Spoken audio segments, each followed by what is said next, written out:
नमस्कार, आप देख रहे हैं मिशन ब्रीफ, जहां हम बात करते हैं भारत की रक्षा, रणनीति और आत्मनिर्भर शक्ति की। आज के मिशन ब्रीफ में हम चर्चा करेंगे चार बेहद अहम और निर्णायक रक्षा अपडेट्स की। पहला, भारत जर्मनी के बीच प्रोजेक्ट 47 पनडुब्बी डील। दूसरा, डीआरडीओ का स्वदेशी 800 हॉर्स पावर टैंक इंजन। तीसरा, 2040 के दशक में भारत के न्यूक्लियर एयरक्राफ्ट कैरियर की तैयारी।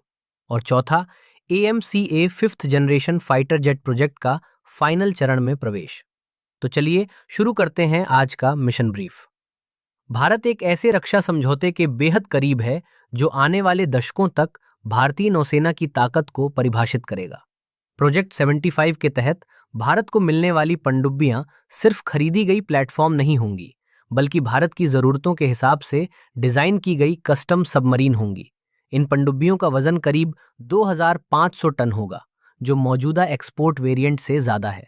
इसका सीधा फायदा मिलेगा लंबी समुद्री तैनाती, ज्यादा एंड्योरेंस, बेहतर हथियार सिस्टम और बेहतर स्टेल्थ।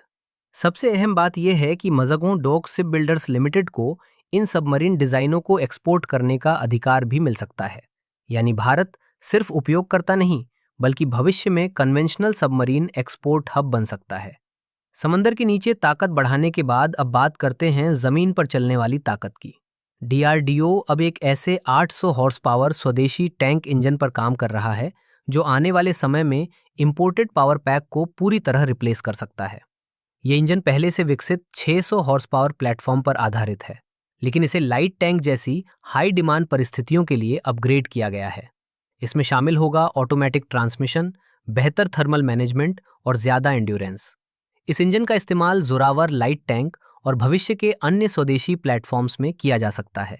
अगर ये सफल होता है तो भारत टैंक इंजन जैसी क्रिटिकल टेक्नोलॉजी में आत्मनिर्भर हो जाएगा। जमीन से अब चलते हैं समुद्र की सतह पर, जहां भारत की रणनीतिक सोच और भी लंबी है।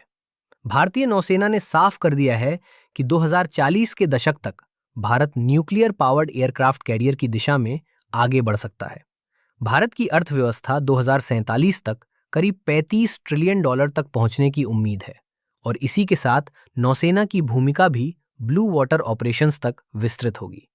परमाणु ऊर्जा से चलने वाला एयरक्राफ्ट कैरियर सालों तक बिना रिफ्यूअल किए ऑपरेट कर सकता है, जिससे भारत को अनमैच्ड एंड्योरेंस और रीच मिलेगी। हालांकि अभी फोकस कन्वेंशनल कैरियर्स पर ही रहेगा, ताकि इंफ्रास्ट्रक्चर, वर्कफोर्स और टेक्नोलॉजी को धीरे धीरे तैयार किया जा सके। और अब बढ़ते हैं आसमान की ओर, जहां भारत का सबसे महत्वाकांक्षी फाइटर प्रोजेक्ट आकार ले रहा है। भारत का AMCA 5th generation fighter jet project अब निर्णायक चरण में प्रवेश कर चुका है। सरकार ने पुष्टि की है कि 3 इंडस्ट्री कंसोर्टियम्स को अप्रैल 2026 तक रिक्वेस्ट फॉर प्रपोजल जारी किया जाएगा। यह पहली बार है जब भारत एक 5th जनरेशन फाइटर जेट को पूरी तरह कम्पिटिटिव इंडस्ट्री मॉडल के तहत विकसित कर रहा है। एएमसीए में होंगे low observability features, internal weapon carriage, advanced sensor और नेटवर्क सेंट्रिक वॉरफेयर कैपेबिलिटी। ये प्रोजेक्ट 2040 के दशक तक भारतीय वायुसेना की रीढ़ बनने वाला है। तो ये थे आज के मिशन ब्रीफ के 4 बड़े रक्षा अपडेट्स। अगर आपको ये मिशन ब्रीफ पसंद आया हो तो वीडियो को लाइक करें, अपनी राय कमेंट में बताएं और इसे शेयर जरूर करें। जय हिंद।